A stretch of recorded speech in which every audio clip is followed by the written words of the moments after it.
김민서의 세상은 언제나 완벽한 궤도 위를 돌고 있었다. 그녀의 삶은 한치의 오차도 허용하지 않는 잘 짜인 교향곡과 같았고 그녀 자신은 그 오케스트라의 지휘자였다.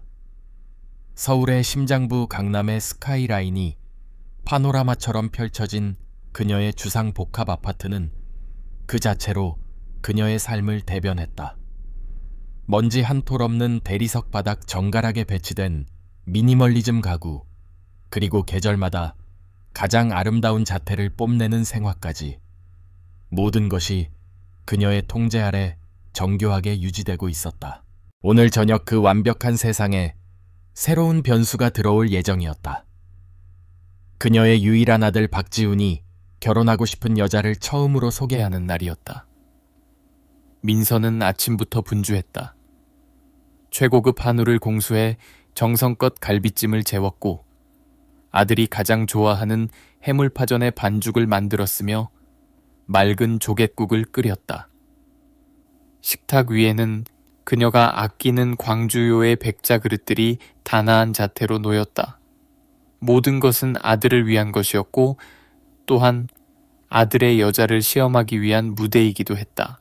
박지훈, 그 이름은 김민서에게 삶의 이유이자 가장 큰 자랑거리였다.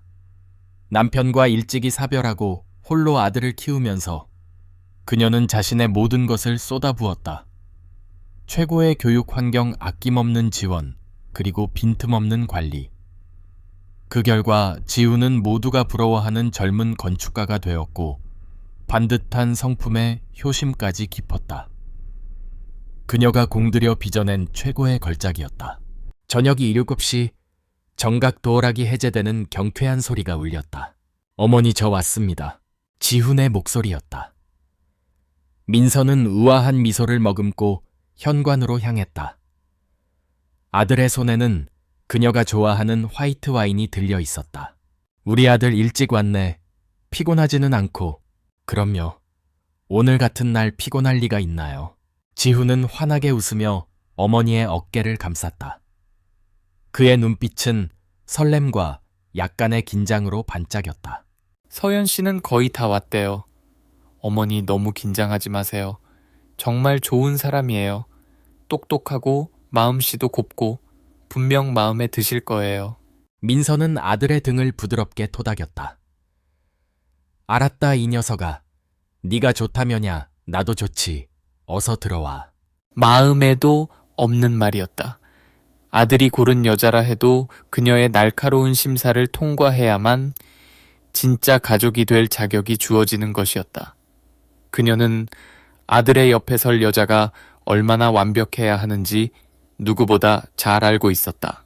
잠시 후 다시 초인종이 울렸다. 이번에는 그 소리가 심장을 쿵 내려앉게 만드는 듯 했다.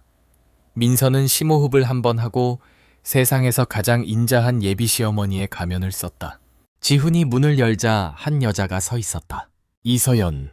사진으로 본 것보다 훨씬 더 아름다운 여자였다. 단정하게 묶은 머리 과하지 않은 화장, 그리고 몸에 잘 맞는 아이보리색 원피스. 그녀의 손에는 동양난 화분이 소중하게 들려 있었다. 그녀는 민서를 보자 살짝 놀란 듯 눈을 동그랗게 떴다가 이내 부드러운 미소를 지으며 고개를 숙였다. 안녕하세요 어머님. 박지훈 씨에게 말씀 많이 들었습니다. 이서연입니다. 목소리마저 맑고 고왔다. 흠잡을 데가 없었다. 너무나도 완벽해서 오히려 비현실적으로 느껴질 정도였다. 애워서 와요, 서연 양. 오느라 고생 많았죠. 이런 건 뭘 또 사오고. 민서는 능숙하게 손님을 맞았다. 그녀의 눈은 빠르게 서연의 머리부터 발끝까지 훑었다. 단정한 옷차림 값비싸 보이지만 상표가 드러나지 않는 구두, 그리고 예의 바른 태도. 첫인상은 합격이었다. 하지만 민서의 마음속 경계심은 아직 풀리지 않았다. 식사는 화기애애한 분위기 속에서 시작되었다. 서연은 똑똑하고 센스 있는 여자였다. 민서가 준비한 음식 하나하나에 감탄하며 칭찬을 아끼지 않았고 지훈과의 대화에서는 건축에 대한 자신의 식견을 자연스럽게 드러내기도 했다. 그녀는 미술관의 큐레이터로 일하고 있다고 했다. 건축과 미술 제법 잘 어울리는 조합이었다. 부모님은 일찍 여의고 시골에 계신 할머니 손에 자랐어요. 그래서 어머님처럼 이렇게 따뜻한 집밥이 늘 그리웠습니다. 서연은 자신의 배경에 대해 담담하게 이야기했다. 그 모습이 어쩐지 짠한 마음이 들게 해 민서는 자신도 모르게 마음의 빗장을 조금씩 풀고 있었다. 어쩌면 정말로 아들의 말대로 좋은 아이일지도 모른다. 이 정도의 여자라면 내 아들 옆에 설 자격이 있을지도. 민서는 따뜻한 차를 내오기 위해 자리에서 일어났다. 그녀가 아끼는 닭이 세트에 찬물을 따르는 동안 등 뒤에서 지훈과 서연의 웃음소리가 나지막이 들려왔다. 그 순간 민서는 아주 오랜만에 느껴보는 평화로움에 젖어들었다. 이 평화가 영원하기를 그녀는 진심으로 바랐다. 찻잔을 들고 식탁으로 돌아왔을 때였다. 어머님, 제가 따르겠습니다. 서연이 자리에서 일어나 공손하게 말했다. 그녀는 민서의 손에서 찻주전자를 받아들었다. 그리고 민서의 찻잔에 조심스럽게 차를 따르기 위해 왼손을 뻗었다. 바로 그 순간이었다. 아이보리색 원피스의 소매가 살짝 위로 쓸려 올라가면서 그녀의 왼쪽 손목 안쪽이 드러났다. 민서의 세상이 멈췄다. 시간이 얼어붙고 주변의 모든 소리가 사라졌다.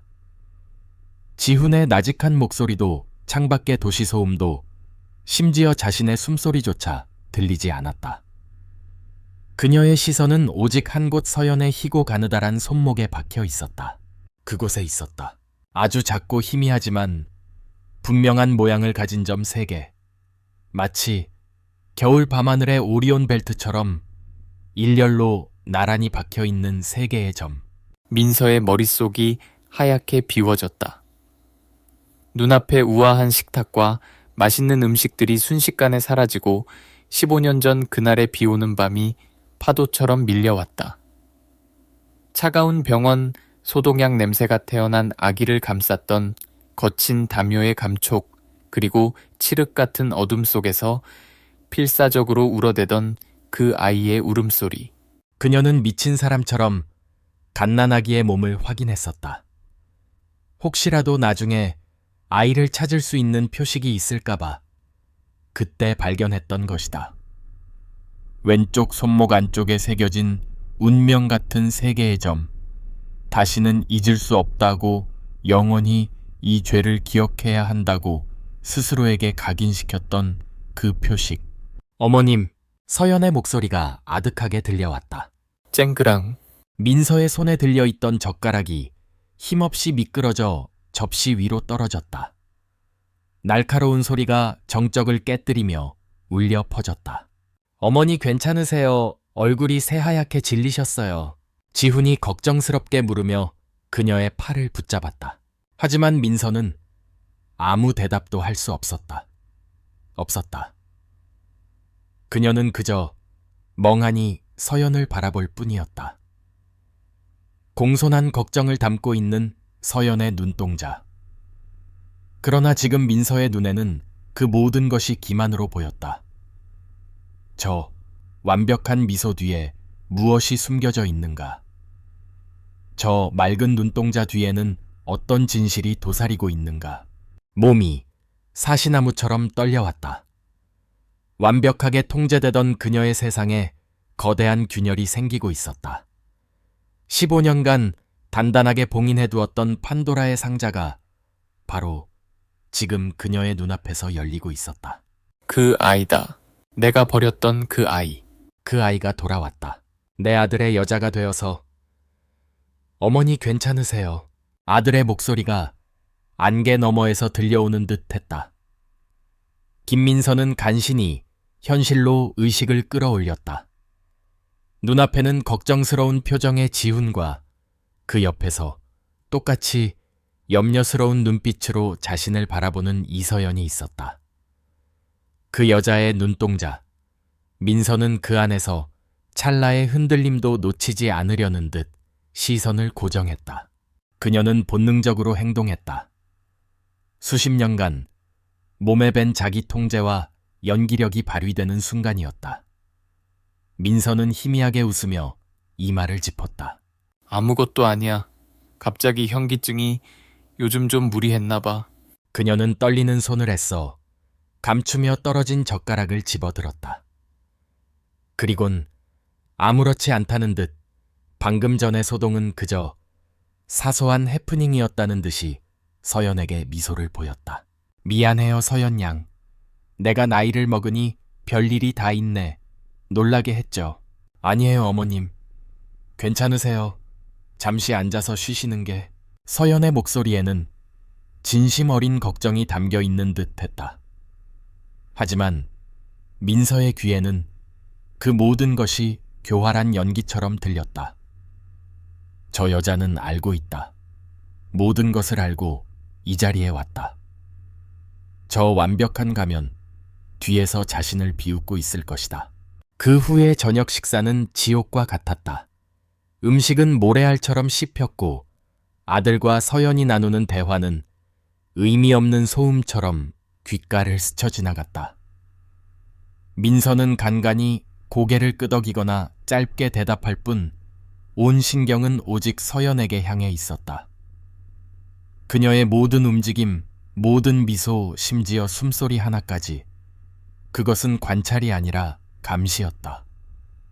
15년 전의 죄수가 자신의 단죄를 집행하러 온 집행관을 마주한 듯한 그런 필사적인 감시. 시간이 얼마나 흘렀을까. 마침내 지훈과 서연이 자리에서 일어났다. 어머니 오늘 정말 잘 먹었습니다. 서연 씨도 정말 좋아했어요. 감사합니다, 어머님. 음식 솜씨가 정말 좋으세요. 서연이 다시 한번 고개를 숙였다. 민서는 기계적으로 미소를 지으며 그들을 현관까지 배웅했다. 문이 닫히고 도어락이 잠기는 소리가 들리자마자 그녀의 몸을 단단히 지탱하고 있던 마지막 끈이 끊어졌다. 민서는 차가운 현관문에 등을 기댄 채 그대로 주저앉았다. 숨이 가쁘게 터져 나왔다. 수십 년간 완벽하게 관리해온 그녀의 성체가 한순간에 무너져 내리고 있었다. 반짝이는 대리석 바닥 우아한 가구들, 아름다운 야경. 이 모든 것이 이제는 그녀의 죄를 비추는 거대한 거울처럼 느껴졌다. 그날 밤 민서는 한숨도 잘 수 없었다. 그녀는 유령처럼 거실을 배회했다. 머릿속에서는 이서연의 손목에 있던 세 개의 점이 끊임없이 아른거렸다. 그것은 단순한 점이 아니었다. 그것은 15년 전 그녀가 자신의 손으로 찍어놓은 지울 수 없는 낙인이었다. 결국 그녀의 기억은 둑이 터진 강물처럼 15년 전 그날 밤으로 흘러들어갔다. 그해 가을 지독한 비가 내렸다. 당시의 김민서는 지금과 전혀 다른 사람이었다. 그녀는 텅 비어 있었고 부서져 있었다. 오랫동안 기다려온 아이를 임신 8개월 만에 잃은 후였다. 세상의 모든 색이 사라지고 잿빛 절망만이 남았다. 성공한 사업가였던 남편은 그녀의 슬픔을 위로하는 법을 몰랐고 텅 빈 집은 거대한 무덤처럼 그녀를 짓눌렀다. 완벽한 가정을 꿈꾸던 그녀의 세계는 산산조각 나 있었다. 그날도 그녀는 넉나간 사람처럼 빗속을 헤맸다. 발길이 닿은 곳은 서울 외곽의 허름한 산부인과 병원이었다. 슬픔에 취해 병원 복도를 걷던 그녀의 귀에 한 병실에서 아기 울음소리가 들려왔다. 문틈으로 들여다본 병실 안산모는 지쳐 잠들어 있었다.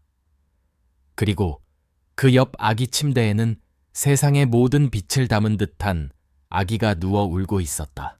이성이 마비되었다. 상실감과 그리움이 만들어낸 광기가 그녀를 잠식했다. 그녀는 홀린 듯 병실로 들어가 아기를 안아들었다. 너무나도 작고 따뜻하고 완벽한 생명체. 아기의 이름표는 비어 있었다. 서류 처리가 늦어지는 모양이었다. 그 순간 민서는 이것이 운명이라고 생각했다. 신이 자신의 아이를 데려간 대신 새로운 아이를 보내준 것이라고. 아기의 왼쪽 손목에서 오리온 벨트 같은 3개의 점을 발견했을 때 그 미친 믿음은 확신이 되었다. 이것은 신이 내린 표식이다. 이 아이는 내 아이다. 정신없이 아기를 담요에 싸서 병원을 빠져나왔다. 차가운 밤비가 얼굴을 때리고 아기의 울음소리가 귓가를 찢을 듯이 울려 퍼질 때 그녀는 비로소 현실로 돌아왔다. 자신이 무슨 짓을 했는지 깨달았다. 이것은 운명이 아니라 범죄였다. 자신은 어머니가 아니라 유괴범이었다. 공포가 심장을 올감했다. 집으로 갈 수도 병원으로 돌아갈 수도 없었다. 그녀는 목적지 없이 차를 몰았다. 얼마나 달렸을까. 빗속에서 작은 교회의 불빛이 보였다. 저곳이라면 안전할 것이다. 그녀는 차를 세우고 아기를 담요로 다시 한번 감쌌다. 마지막으로 아기의 얼굴을 들여다보았다. 그리고 손목의 점 3개를 확인했다. 이 죄를 영원히 잊지 않으리라. 그녀는 아기를 교회 문 앞 계단에 조심스럽게 내려놓고 초인종을 미친 듯이 누른 뒤 어둠 속으로 도망쳤다. 그 후 기적처럼 지훈이가 찾아왔다. 민서는 그것이 신이 내린 보상이라고 혹은 시험이라고 생각하며 지난 15년간 이 비밀을 가슴속 깊은 곳에 묻어두었다. 완벽한 어머니로 성공한 아들의 자랑스러운 그림자로 살아가며 죄책감을 억눌렀다. 그런데 이제 그 죄가 살아서 돌아왔다. 동이틀 무렵 밤새 한숨도 못 잔 민서는 지친 몸을 일으켰다. 공포와 혼란은 사라지고 그 자리에는 차가운 결의가 들어찼다. 이대로 무너질 수는 없다. 내가 평생을 바쳐 이룩한 이 세계를 내 아들 지훈의 인생을 망칠 수는 없다. 그녀는 알아내야만 했다. 이것이 정말 잔인한 우연의 일치인지 아니면 모든 것을 알고 접근한 계획된 복수인지. 사설 탐정을 고용할 수는 없었다. 흔적을 남기는 것은 어리석은 짓이다. 모든 것은 그녀 스스로 해야 했다. 민서는 서재로 들어가 컴퓨터를 켰다. 그녀의 손가락이 가늘게 떨렸다.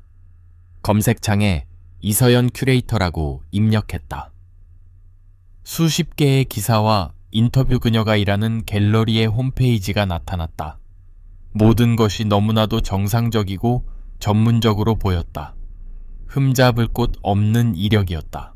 민서는 검색어들을 바꾸기 시작했다.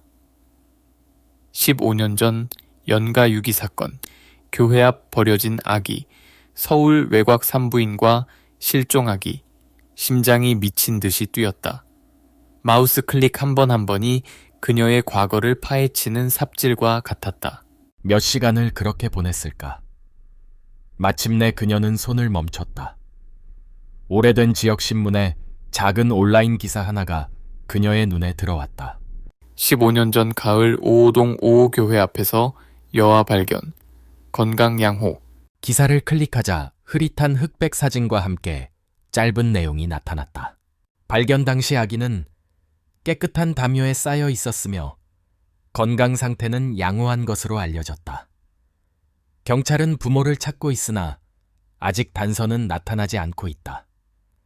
아기의 왼쪽 손목에는 작은 점 3개가 나란히 있는 독특한 특징이 있으며 보육원 측에서는 아기에게 은채라는 임시 이름을 지어주었다고 밝혔다.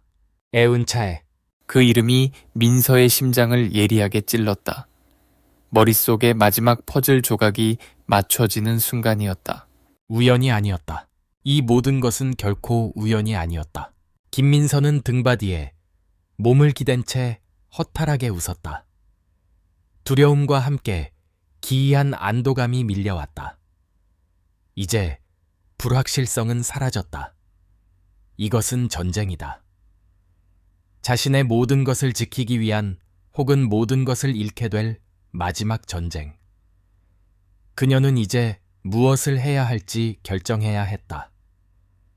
밤이 지나고 아침이 왔지만 김민서의 세상은 여전히 칠흑 같은 어둠 속에 있었다. 하지만 그 어둠의 성격은 바뀌어 있었다. 더 이상 공포와 혼란의 안개가 아니었다. 모든 것이 명확해진 후에 차갑고 단단한 결의. 그것은 절벽 끝에 선 자의 냉정함이었다.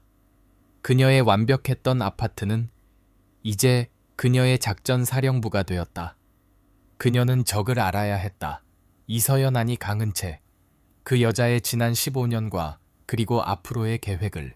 첫 번째 움직임은 민서 쪽에서 시작되었다. 그녀는 적진의 심장부로 직접 걸어 들어갔다. 우연을 가장한 철저히 계획된 방문이었다.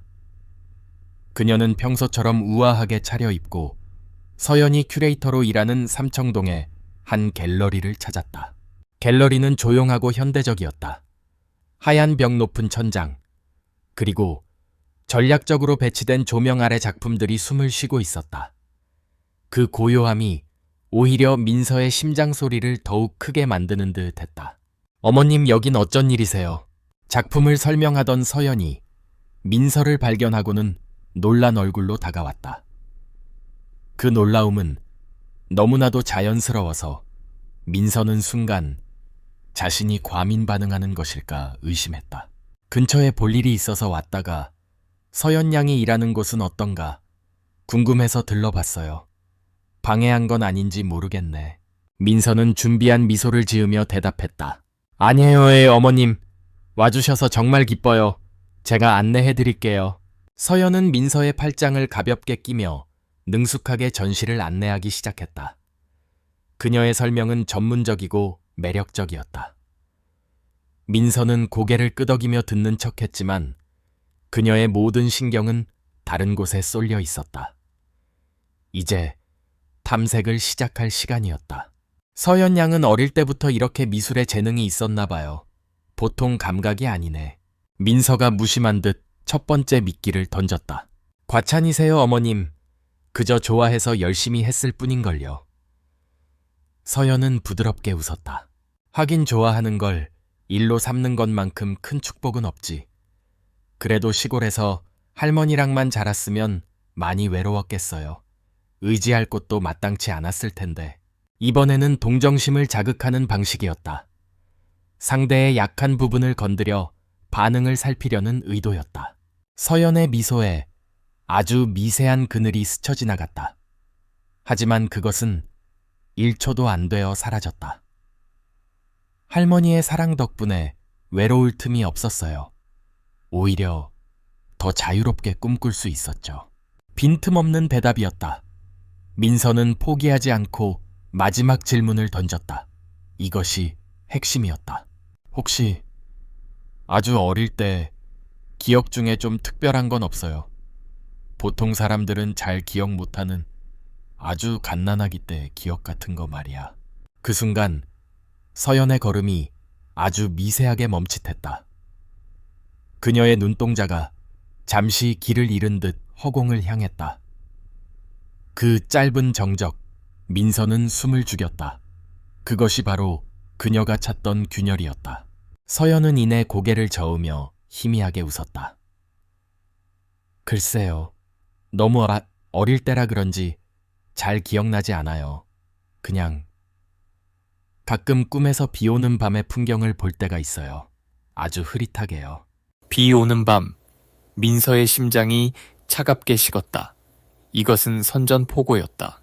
그날 이후 고양이와 쥐에 보이지 않는 게임이 본격적으로 시작되었다. 그리고 그 게임의 주도권은 교묘하게 서연에게로 넘어가고 있었다. 서연의 공격은 언제나 선의와 애정의 가면을 쓰고 찾아왔다. 지우는 전혀 눈치채지 못했고 그 때문에 민서는 속수무책으로 당할 수밖에 없었다. 며칠 뒤 지훈과 함께 서연이 다시 집을 찾아왔다. 이번에 그녀가 들고 온 것은 직접 그렸다는 작은 그림 액자였다. 어머님 방에 걸어두시면 좋을 것 같아서요. 민서는 그림을 받아들었다. 짙은 남색과 회색이 뒤섞인 추상화였다. 혼란스럽고 스산한 분위기, 어쩐지 낯이 익었다. 바로 15년 전 그녀가 아기를 버렸던 그 밤의 풍경과 닮아 있었다. 어두운 색을 많이 썼네. 특별한 이유라도 있니? 민서가 애써 태연하게 물었다. 서연은 아이처럼 맑게 웃으며 대답했다. 왠지 모르게 비 오는 날 밤의 풍경에 마음이 끌려요. 슬프면서도 포근한 느낌이랄까요. 포근하다고 민서는 속으로 비명을 질렀다.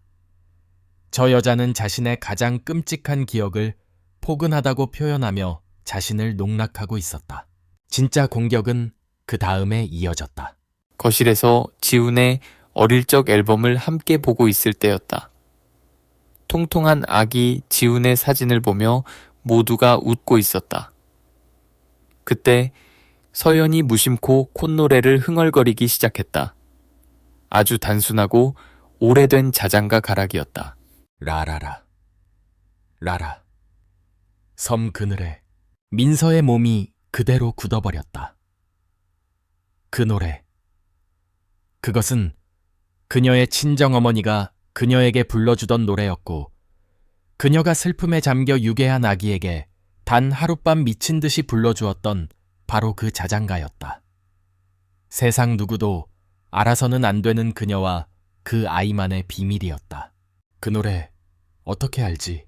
민서의 목소리가 날카롭게 터져 나왔다. 지훈과 서연이 동시에 그녀를 쳐다보았다. 서연은 당황한 듯 눈을 깜박였다. 어머, 제가 노래를 불렀나요? 글쎄요. 그냥 어릴 때부터 머릿속에 맴돌던 멜로디예요. 누가 불러줬는지는 기억이 안 나는데 이상하네요. 기억이 안 난다고 저 순진한 표정. 민서는 이제 확신했다. 이서연은 자신의 기억을 무기로 한 걸음씩 자신의 목을 조여오고 있었다. 더 이상 이대로 당할 수만은 없었다. 민서는 최후의 수단을 쓰기로 결심했다. 이 결혼을 깨뜨려야만 했다. 그날 밤 민서는 지훈을 불렀다. 지훈아, 앉아보렴. 엄마가 할 말이 있다. 네, 어머니, 말씀하세요. 지훈은 아무것도 모른 채 부드럽게 대답했다. 나는 아무래도 이 결혼 반대해야겠다. 거실의 공기가 차갑게 얼어붙었다. 지훈의 얼굴에서 미소가 사라졌다. 네, 갑자기 무슨 말씀이세요? 서연 양 착하고 좋은 아이인 거 안다. 하지만 너무 완벽해서 오히려 불안해. 저렇게 흠 하나만 없는 사람이 세상에 어디 있니? 배경도 확실하지 않고 할머니 한 분뿐이라는데 그마저도 지금은 연락이 잘 안 된다고 하지 않았니? 민서는 최대한 이성적으로 들리게끔 단어 하나하나를 골랐다. 결혼은 현실이야. 사랑만으로 되는 게 아니란다. 집안끼리의 결합이기도 하고 엄마는 네가 좀 더 신중하게 생각했으면 좋겠다. 지훈은 한동안 말이 없었다. 그는 실망과 분노가 뒤섞인 눈으로 어머니를 바라보았다. 어머니, 실망입니다. 지금 서연 씨가 부모님이 안 계시고 내세울 집안이 없다는 이유로 반대하시는 건가요? 제가 알던 어머니는 그런 속물이 아니셨잖아요. 그런 뜻이 아니잖니. 그럼 무슨 뜻인데요? 제가 사랑하는 사람입니다. 서연 씨가 어떤 환경에서 자랐든 저한테는 세상에서 가장 소중한 사람이라고요. 어머니께서도 제 선택을 존중해 주셨으면 좋겠습니다. 지훈의 목소리는 단호했다. 민서와 지훈 사이에서 단 한 번도 없었던 종류의 단호함이었다. 아들은 자리에서 일어나 방으로 들어가 버렸다. 쾅 하고 닫히는 문소리가 민서의 가슴에 비수처럼 박혔다. 실패였다. 아들을 지키기 위한 공격이 오히려 아들을 더 멀리 밀어내버렸다. 서연의 계획대로 되어가고 있었다. 그녀는 민서와 아들 사이를 갈라놓고 민서를 완벽하게 고립시키고 있었다. 홀로 남은 거실. 민서의 시선이 서연이 선물한 그림에 닿았다. 비 오는 밤의 풍경. 이제 보니 그것은 풍경화가 아니었다. 그것은 김민서 바로 그녀 자신의 자화상이었다. 죄책감과 공포 속에서 길을 잃고 헤매는 영혼. 이제야 깨달았다. 이서연은 굳이 15년 전의 일을 폭로할 필요가 없었다. 없었다. 그녀는 그저 이렇게 천천히 김민서라는 인간이 스스로 무너져 내리기를 기다리면 되는 것이었다. 죄책감이라는 독을 주입하고 그 독이 온몸에 퍼져 스스로 파멸하기를 관망하고 있었다. 고양이는 쥐를 잡기 전에 실컷 가지고 노는 법이다. 지금 김민서는 그 고양이의 발톱 아래에서 필사적으로 버티고 있는 한 마리 쥐에 불과했다. 더 이상 물러설 곳이 없었다. 그녀는 이 게임에서 이기기 위해 다른 방법을 찾아야만 했다. 훨씬 더 무자비하고 훨씬 더 위험한 방법을. 김민서와 아들 박지훈 사이에 처음으로 균열이 생겼다. 평생을 공들여 쌓아 올린 견고한 신뢰의 성벽에 이서연이라는 이름의 망치가 내리쳐진 것이었다. 민서는 아들이 닫고 들어간 방문을 보며 깨달았다. 자신의 패배를. 그리고 이 패배가 이서연에게는 승리의 전주곡이라는 것을. 절망은 사람을 무모하게 만든다. 이성적인 설득이 실패하자 민서는 더 위험한 전략을 선택할 수밖에 없었다. 그녀는 증거가 필요했다. 이서연이 완벽한 가면, 뒤에 숨기고 있는 추악한 진실을 까발릴 아들이 보고도 믿을 수밖에 없는 명백한 증거. 자신의 죄를 드러내지 않으면서 이서연을 며느리감으로써 부적합하게 만들 증거 말이다. 그녀는 선을 넘었다. 온라인에서의 정보 수집을 넘어 직접 서연을 미행하기 시작했다. 한평생을 타인의 존경과 선망 속에서 살아온 그녀에게는 굴욕적이고 낯선 행위였다. 하지만 아들을 지켜야 한다는 절박함이 모든 수치심을 눌렀다. 민서는 모자와 선글라스로 얼굴을 가린 채 서연의 갤러리 근처 카페나 그녀가 사는 마포의 오피스텔 주차장에 차를 세우고 몇 시간이고 죽치고 앉아 있었다. 그 행위 자체가 그녀를 좀먹는 것 같았다. 하지만 며칠간의 미행 결과는 실망스러웠다. 이서연의 삶은 지루할 정도로 평범했다. 출근 퇴근 친구들과의 커피 필라테스. 모든 것이 정상의 범주 안에 있었다. 그 평범함이 민서를 더욱 미치게 만들었다. 혹시 모든 것이 내 망상은 아닐까? 아니면 저 여자가 상상 이상으로 치밀한 사기꾼인 것일까? 민서가 거의 포기하려던 어느 날 저녁이었다. 그날도 서연은 갤러리에서 퇴근한 후 곧장 집으로 가지 않았다. 그녀는 지하철을 타고 서울의 오래되고 번잡한 동네로 향했다. 민서는 조심스럽게 그 뒤를 따랐다. 서연이 들어간 곳은 소주와 찌개를 파는 허름하고 작은 식당이었다. 민서는 차 안에서 심장이 터질 듯한 긴장감으로 기다렸다. 1시간쯤 지났을까 서연이 식당에서 나왔다. 혼자가 아니었다. 그녀의 곁에는 40대 후반으로 보이는 행색이 초라하고 인상이 험악한 남자가 함께였다. 민서는 숨을 죽이고 그들을 지켜봤다. 남자는 무언가를 애원하는 듯 혹은 다그치는 듯 다급하게 말하고 있었다. 서연은 애써 침착함을 유지했지만 얼굴에는 스트레스가 역력했다. 잠시 후 서연은 가방에서 흰 봉투를 꺼내 남자에게 건넸다. 돈 봉투. 남자는 봉투를 낚아채듯 받아들고는 무언가 거친 말을 내뱉고는 어둠 속으로 사라졌다. 홀로 남은 서연은 남자가 사라진 방향을 잠시 보다가 어깨를 축 늘어뜨렸다. 완벽했던 가면이 벗겨지고 깊은 피로와 슬픔이 담긴 얼굴이 드러나는 순간이었다. 그녀는 이내 다시 허리를 꼿꼿이 펴고 제 갈 길을 갔다. 민서는 흥분과 공포로 온몸을 떨었다. 잡았다. 바로 이거였다. 그녀가 찾던 증거.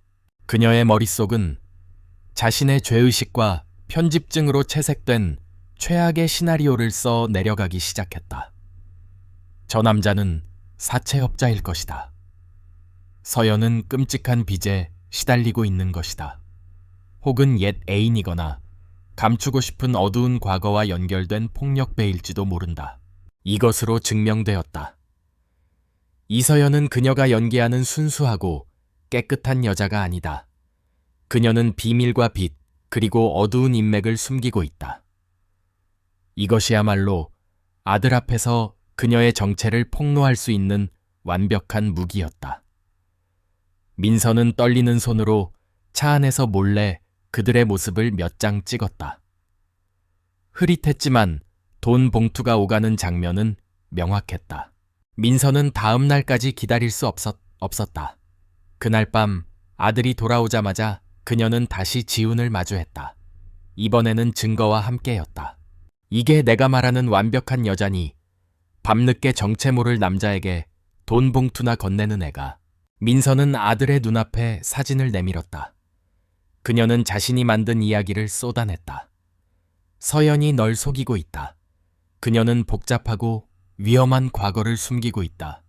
우리 집안의 재산을 노리고 접근한 꽃뱀일지도 모른다. 지훈은 사진을 보고 충격을 받았다. 하지만 민서가 예상했던 종류의 충격이 아니었다.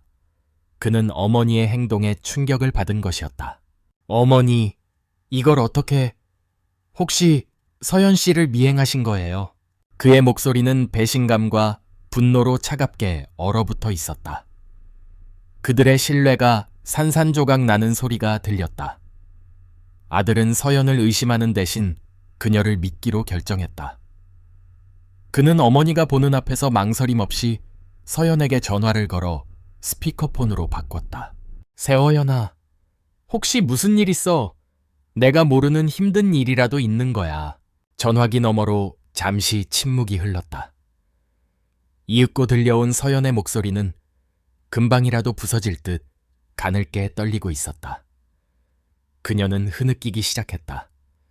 그 울음소리는 너무나도 진짜 같아서 민서조차도 순간 혼란스러웠다. 서연의 고백은 한편의 비극적인 드라마였다. 그 남자는 사채업자가 아니라 그녀의 외삼촌이라고 했다. 할머니가 돌아가신 후 유일하게 남은 피부티. 하지만 상습적인 도박 중독자여서 평생 그녀의 속을 썩여왔다고 했다. 이번에도 도박빚 때문에 맞기 직전이라 어쩔 수 없이 마지막으로 도와준 것이라고. 지훈에게 말하지 않은 것은 자신의 부끄러운 가족사로 그에게 짐이 되고 싶지 않았기 때문이라고 했다. 이야기는 너무나도 프라브도포돔노 슬펐고 서연을 가족을 위해 희생하는 순교자처럼 만들었다. 지훈의 얼굴이 혼란해서 분노로 그리고 완전한 실망감으로 바뀌어갔다. 그 모든 감정은 오직 한 사람 그의 어머니를 향해 있었다. 그는 믿을 수 없다는 눈으로 민서를 바라보았다. 어머니가 어떻게 사랑하는 사람에게 이런 짓을 하실 수 있으세요? 그의 목소리에는 경멸마저 섞여 있었다. 지훈은 전화를 끊고 외투를 집어들었다. 그는 단 한마디, 말도 없이 경멸이 가득한 눈으로 민서를 쳐다본 뒤 집을 나가버렸다. 상처받은 서연을 위로하러 가는 길일 것이다. 꽝. 다시 한번 문이 닫혔다. 민서는 자신의 계획의 폐허 속에 홀로 서 있었다. 아들과의 관계에 생긴 균열은 이제 건널 수 없는 깊은 협곡이 되어버렸다. 그녀는 괴물을 폭로하려다가 아들의 눈에 자신이 괴물이 되어버렸다. 자신이 쏜 화살이 정확히 자신의 심장에 다시 날아와 박힌 것이었다. 아들과의 싸움 이후 며칠이 흘렀다. 김민서의 아파트는 차가운 침묵에 잠겨 있었다. 지훈은 어머니와 거의 말을 섞지 않았다. 그는 예의를 차렸지만 그 예의는 날카로운 유리조각 같아서 가까이 다가갈수록 상처만 남겼다. 그는 집에서 보내는 시간을 줄였고 대부분의 시간을 서연과 함께 보냈다. 민서는 완벽하게 고립되었다.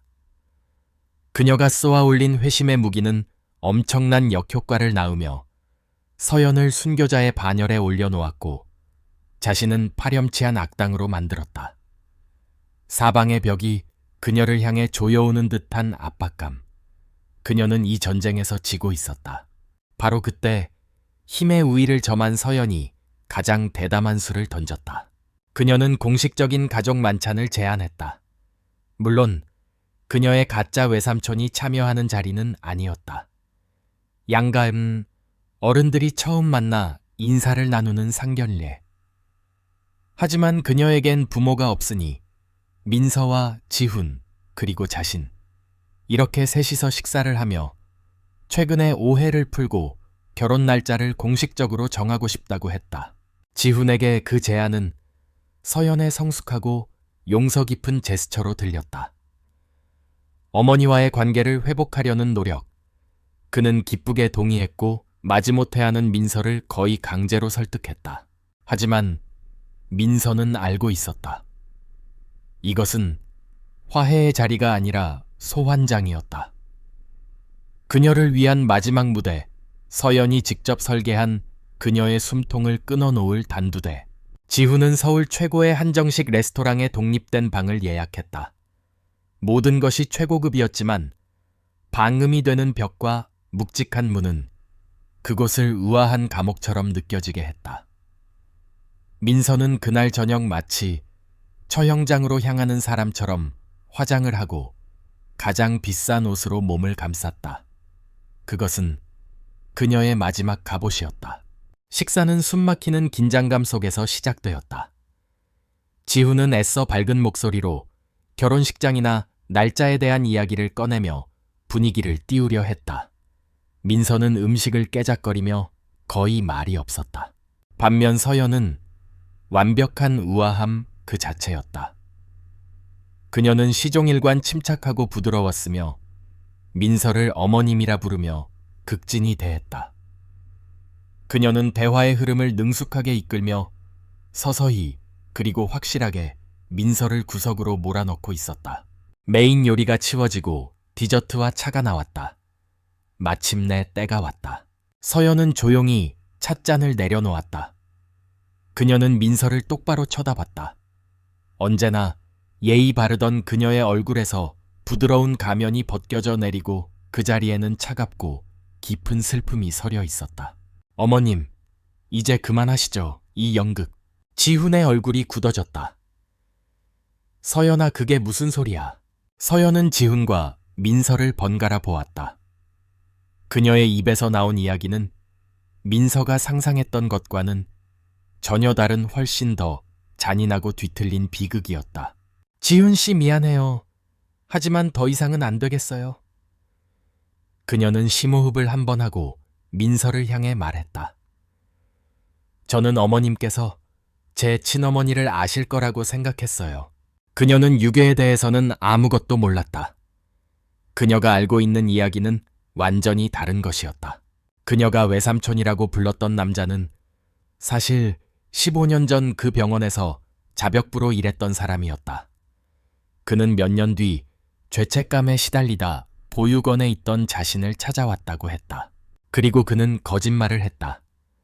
너의 친어머니는 젊고 가난한 여자였는데 부잣집에서 한여로 일하다가 그 집의 모진 구박에 못 이겨 너를 교회 앞에 버릴 수밖에 없었다고. 그리고 그 친어머니가 유일하게 남긴 단서가 바로 그 부잣집 마님의 이름 김민서라고 했다. 강남에 사는 그 여자가 언젠가 너를 찾아갈 것이라고 약속했지만 끝내 나타나지 않았다고. 그는 서연을 보호한다는 명목으로 그녀에게 기생하며 평생 동안 이 거짓된 이야기로 그녀를 조종하고 돈을 뜯어냈던 것이다. 그래서 서연의 인생은 복수심이 아니라 김민서라는 여자를 향한 처절한 그리움으로 채워져 있었다. 그녀는 지훈에게 접근한 것이 복수를 위해서가 아니었다. 그의 어머니 김민서야말로 자신의 진짜 어머니를 찾을 수 있는 유일한 열쇠라고 믿었기 때문이었다. 그녀의 며느리가 되면, 그녀의 딸이 되면 평생 자신을 괴롭혔던 그 질문을 던질 수 있을 것이라고 믿었다. 우리 엄마는 어디 있나요? 왜 저를 버렸나요? 어머님은 아시잖아요. 그녀가 원했던 것은 파멸이 아니라 연결이었다. 비 오는 밤의 그림, 자신도 모르게 흥얼거렸던 자장가. 그것들은 모두 친어머니가 남긴 희미한 흔적일지도 모른다고 그렇게 필사적으로 믿어왔던 것이다. 민서의 머리가 텅 비었다.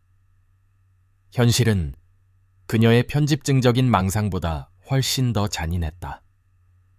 서연은 복수의 화신이 아니라 존재하지도 않는 어머니를 찾아 헤매던 길 잃은 아이였다. 그동안 그녀가 느꼈던 고양이와 쥐의 게임은 전부 그녀 자신의 죄의식이 만들어낸 망상에 불과했다. 엄마, 이게 다 무슨... 서연아, 이게 다 사실이야. 지훈은 두 여자 사이에서 완전히 혼란에 빠진 얼굴이었다. 이제 민서에게 마지막 선택이 남았다. 모든 것을 부정하고 서연을 거짓말쟁이로 몰아붙여 이 위기를 잠시나마 모면할 것인가, 아니면 모든 것을 고백할 것인가. 15년의 죄책감, 자신의 진짜 어머니를 찾아달라며 절박하게 매달리는 서연의 눈빛, 그리고 아들의 무너져 내리는 얼굴. 이 모든 것이 그녀의 마지막 방어선을 무너뜨렸다. 뱀이 터졌다. 아니... 민서의 목에서 쇳소리가 났다. 그 여자는 세상에 없어. 그녀는 고개를 떨군 채 한 단어 한 단어 자신의 죄를 토해냈다. 내가 널 병원에서 데리고 나왔어. 이야기는 길지 않았다. 유산의 고통 순간에 광기병원에서 아기를 훔쳤던 일, 그리고 비 오는 밤 교회 앞에 아기를 버렸던 일까지. 그녀의 입에서 나온 고백은 그 방의 모든 공기를 빨아들였다. 정적이 흘렀다. 서연의 얼굴에서 모든 표정이 사라졌다. 평생을 지탱해온 희망이 단 몇 문장으로 산산조각 났다. 그녀의 여정은 잃어버린 어머니를 찾는 길이 아니었다. 자신을 유괴한 범인을 찾아온 길이었다. 미래의 어머니로서 사랑하고자 했던 그 여자가 자신의 인생을 송두리째 망가뜨린 원흉이었다. 그녀의 눈은 절망을 넘어 차갑고 텅 빈 심연으로 변해갔다. 지훈은 어머니를 보았다. 마치 난생 처음 보는 사람을 보듯이 그가 세상에서 가장 존경하고 사랑했던 완벽한 어머니. 그녀는 유괴범이었다. 자신의 삶, 자신의 존재 자체가 어머니의 끔찍한 죄 위에 세워진 것이었다. 그는 자신이 사랑하는 여자 서연을 보았다. 그녀는 어머니가 저지른 죄의 가장 완벽한 피해자였다. 아무도 움직이지 않았다. 아무도 말하지 않았다. 아름답게 차려진 디저트가 테이블 위에서 차갑게 식어가고 있었다. 세 사람의 인생이 돌이킬 수 없이 부서져 내렸다. 진실은 세상에 나왔고 그 진실은 모두의 상상을 초월할 만큼 끔찍했다. 고백이 남긴 침묵은 단순한 소리의 부재가 아니었다. 그것은 실체를 가진 무게가 되어 세 사람의 어깨를 짓눌렀다. 시간은 멈췄고 공간은 진공 상태가 되었다. 그 질식할 듯한 침묵을 깬 것은 서연이었다. 그녀는 천천히, 아주 천천히 자리에서 일어섰다. 그녀의 얼굴에는 눈물도 분노도 없었다. 모든 감정이 증발해버린 듯한 무섭도록 평온하고 텅 빈 표정. 그녀는 민서를 내려다보았다. 그 시선에는 증오나 경멸조차 담겨 있지 않았다. 그것은 훨씬 더 끔찍한 것이었다. 마치 눈앞에 김민서가 더 이상 한 명의 인간이 아니라 의미 없는 사물 혹은 풍경의 일부에 불과하다는 듯한 완전한 무관심. 서연은 지훈을 돌아보지도 않은 채 그에게 마지막 말을 건넸다. 끝났어, 우리. 그 한마디가 사형 선고처럼 방 안에 울렸다. 그녀는 뒤도 돌아보지 않고 유령처럼 조용히 방을 걸어 나갔다. 묵직한 문이 닫히고 민서와 지훈은 완벽한 파멸의 잔해 속에 단둘이 남겨졌다. 집으로 돌아오는 차 안은 죽음과도 같은 침묵이 흘렀다. 이전의 어색한 침묵과는 차원이 달랐다. 그것은 모든 관계와 감정이 소멸한 뒤에 찾아오는 텅 빈 공허의 침묵이었다. 지훈아. 민서가 간신히 아들의 이름을 불렀지만 지훈은 대답하지 않았다. 그는 그저 돌처럼 굳은 얼굴로 앞만 보고 운전할 뿐이었다. 그는 더 이상 그녀의 아들이 아니었다. 끔찍한 범죄 현장에서 그녀를 집까지 태워다주는 낯선 타인이었다. 민서는 깨달았다. 그들의 관계는 끝났다. 균열이 생긴 것이 아니라 완전히 붕괴했다. 아파트에 도착하자마자 지우는 자신의 방으로 들어가 가방을 꾸리기 시작했다. 어디로 가는지, 언제 돌아올 것인지 한마디 말도 없었다. 그는 짐을 챙겨 들고 마지막으로 어머니의 얼굴을 한번 쳐다보았다. 그 눈빛 속에는 아무것도 담겨 있지 않았다. 그는 현관을 나섰고 문이 닫혔다. 그 소리와 함께 김민서는 생애 처음으로 완벽히 혼자가 되었다. 그 후 며칠 동안 그녀의 시간은 멈췄다. 한때 그녀의 자부심이었던 먼지 한 톨 없이 완벽했던 아파트는 서서히 먼지가 쌓이는 무덤이 되어갔다. 그녀는 먹지도 씻지도 전화벨이 울려도 받지도 않았다. 그저 어둠 속에 앉아 그날 밤 레스토랑에서의 마지막 순간을, 서연과 아들의 얼굴에 떠올랐던 그 표정을 수없이 되감아 볼 뿐이었다. 그녀는 이제 단순한 죄인이 아니었다. 세상에서 가장 중요했던 두 사람에게 심판받고 단죄당한 폐기물이었다. 한편 지훈은 지옥 속을 헤매고 있었다. 그는 작은 비즈니스 호텔에 머물며 필사적으로 서연에게 연락했다. 전화하고 문자를 보내고 그녀의 갤러리와 오피스텔을 찾아갔다.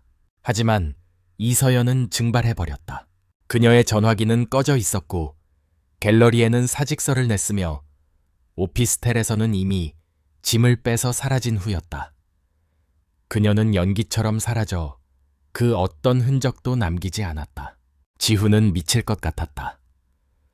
그는 서연을 사랑했고 자신의 가족 때문에 그녀가 겪어야 했던 고통에 대해 가슴을 짓누르는 죄책감을 느꼈다. 그러나 동시에 그녀를 유괴한 그 여자는 자신의 어머니였다. 평생을 완벽한 사랑으로 자신을 키워준 사람. 이 두 가지 진실을 어떻게 받아들여야 할까? 자신의 모든 것을 바친 어머니를 어떻게 증오할 수 있을까? 그 모든 것이 끔찍한 죄악 위에 세워진 것이라 할지라도 이 끝없는 내적 갈등이 그가 받은 형벌이었다. 민서의 집. 며칠간의 식물 같은 상태가 지나고 그녀 안에서 무언가 아주 작은 것이 변화하기 시작했다. 그녀는 먼지 쌓인 거실을 둘러보았다. 거짓 위에 세워진 자신의 삶의 기념비. 그녀는 더 이상 숨거나 침묵할 수 없다는 것을 깨달았다. 아들과 서연에게 받은 심판만으로는 부족했다. 진정한 정의란 무엇인가? 남은 평생을 이 죄책감의 감옥에서 살아가는 것인가? 아니면 그 이상의 무언가가 있는가? 그녀는 결정을 내렸다. 용서를 바라는 것은 아니었다. 그것이 불가능하다는 것은 알고 있었다. 하지만 속죄를 위한 인간으로서 할 수 있는 마지막 책임감 있는 행동을 위한 유일한 길이 남아 있었다. 민서는 자리에서 일어났다. 며칠 만에 처음으로 그녀의 걸음은 무거웠지만 흔들림이 없었다. 그녀는 화장대 앞에 앉아 얼굴을 씻고 값비싼 옷과 보석을 모두 벗어던졌다. 그리고 수수하고 평범한 옷으로 갈아입었다. 그녀는 아파트 현관문을 잠그지 않은 채 밖으로 나섰다. 그리고 택시를 잡았다. 택시는 서울의 중심부를 달려 한 거대한 건물 앞에 멈춰섰다. 서울지방경찰청. 선명한 간판이 그녀의 눈에 들어왔다. 민서는 택시에서 내려 천천히 하지만 망설임 없이 건물 계단을 향해 걸어 올라갔다. 폭풍은 끝났다. 이제 심판의 시간이 시작될 것이었다.